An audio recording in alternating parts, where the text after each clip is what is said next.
Back on stage one more time. Loud. Seresamundi. Boom, boom. I think there are some really good local bands that a lot of people don't know about because, you know, they're used to listening to bands that are on the radio or going to, you know, going to see national acts. There's a really vibrant and eclectic music scene here in Tulsa that I don't think a lot of people really know about. That you know, if they you know would pick up an Urban Tulsa and start going and, you know, just checking out some bands, I think they'd find, you know, that maybe their favorite band is, you know, living in their hometown. If there's a good song, then that's all that really matters.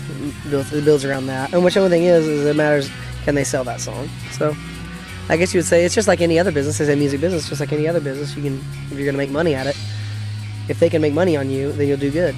If you write a good song and it reaches, you know, 10 people in completely different ways, it's one of the coolest things I've ever seen. To see people interpret a song that you wrote.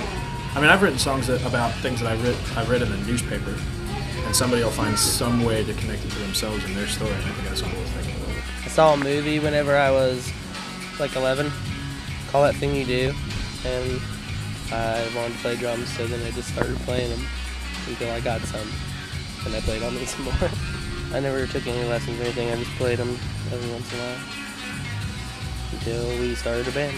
I always wanted to play guitar, you know, I wanted to be a guitar player, but for some reason, you know, like drummers, you don't find drummers everywhere, so I was like, okay, I guess I can keep the rhythm, you know, I can do something.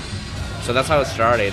My mom is a music teacher, and she made me play shit when I was little, even if I didn't want to. But she'd make me play really lame instruments like the violin or the saxophone or the clarinet.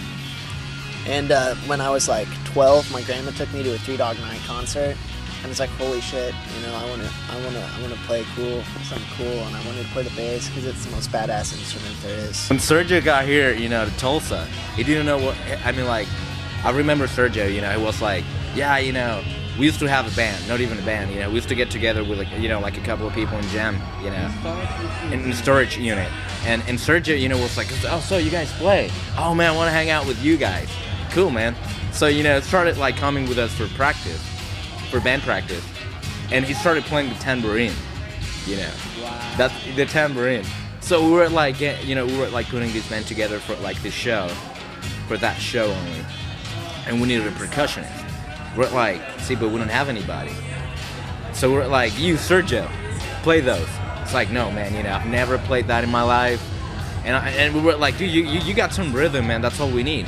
And it's like, okay, cool. Since then, man, he's become a monster. I started playing in a major band when I was about 14 years old, called Tristanella and Broken Arrow. And was on MTV, did a lot of KMOD, did live remotes.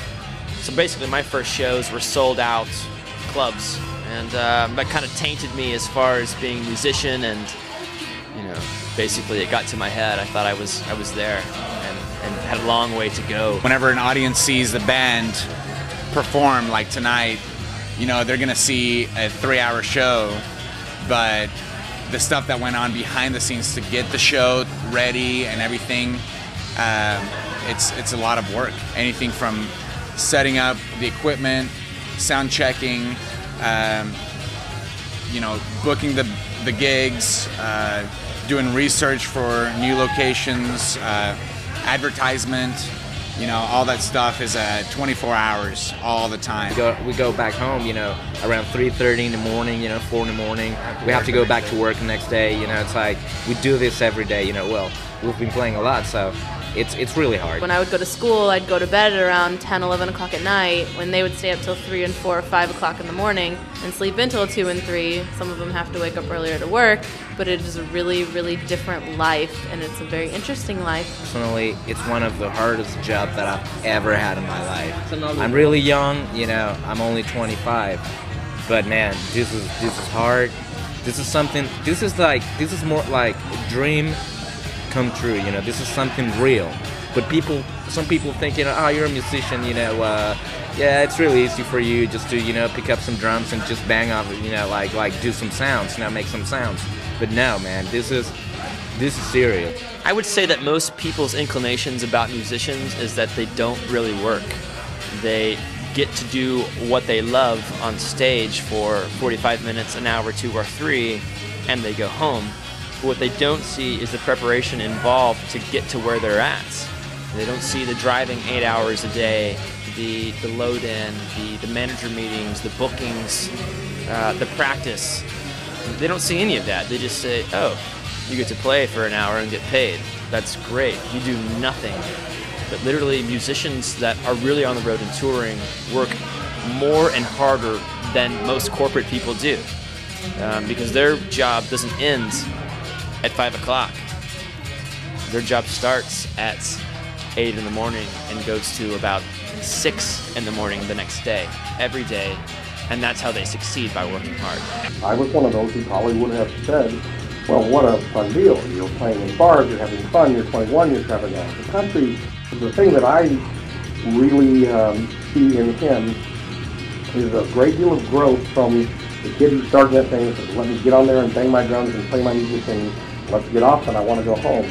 Now, he sees the business aspect of it, and when I am around him, he'll have that cell phone to his ear and he's talking business and he's talking to the manager and he's promoting events and trying to get people to come to the show. Primarily, most of your day is spent talking to agents, to managers, to lawyers, radio stations, doing interviews, setting up for the show, sound checking. There's little time to actually interact and mingle with other people. There's just a lot more work involved in it, and I think anyone would know. It's not like something you can just do every once in a while. It has to be a lifestyle if you really want to. And sacrifice everything else. Yeah. Doing anything or having money on a job. You've got to be willing to give up everything you've got to even like have the small chance of making it, I think. And no one makes it, so you gotta like it a lot, I guess.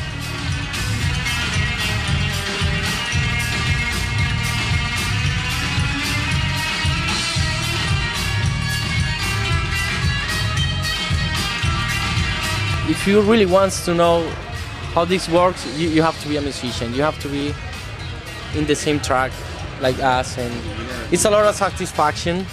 Yeah, it's a lot of work. It's beautiful. They have to do everything themselves, pretty much. You know, usually they don't have a road crew to load their stuff up and set things up for them. They don't have techs or anything like that, so it is pretty rough. It's a lot rougher being a local independent musician. All they see is when they come to a show for the first time is, whoa, 300 people showed up, awesome. But it's like, man, that took like 8 years to do. It took a lot of, hard work and blood, sweat, and tears.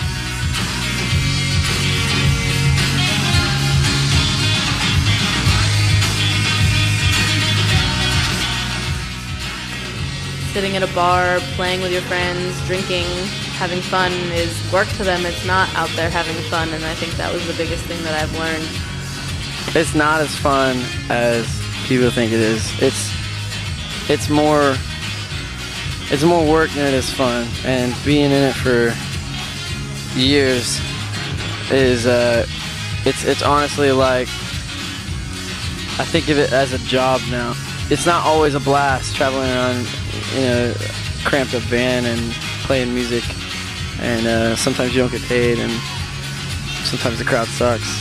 We all had one big room at Grove, but everyone left except for me and Justin, and me and him happened to be sharing a bed, and we were under the covers, and it kind of looked like we were naked because we were in our boxers, and the covers were down to our waist. The ladies that usually come and knock for housekeeping didn't knock, and she just barged in. Everyone else was at McDonald's except for me and Justin. It's usually like a young, old. Yeah, it's usually some old Spanish lady that does the housekeeping. No, not this one. This is a young, hot blonde that just barged on in and looked, and me and Justin were just laying there in our boxers in bed, next to each other. Whole room full of beds. Yeah, there's 2 other beds in there, and me and him were in the same one. We're in Wisconsin. So the night ends up with like our old drummer gets this huge scar on his face for like 3 weeks. Andy gets pissed on, and then I think the drummer might have got pissed on back as revenge. It was a great night.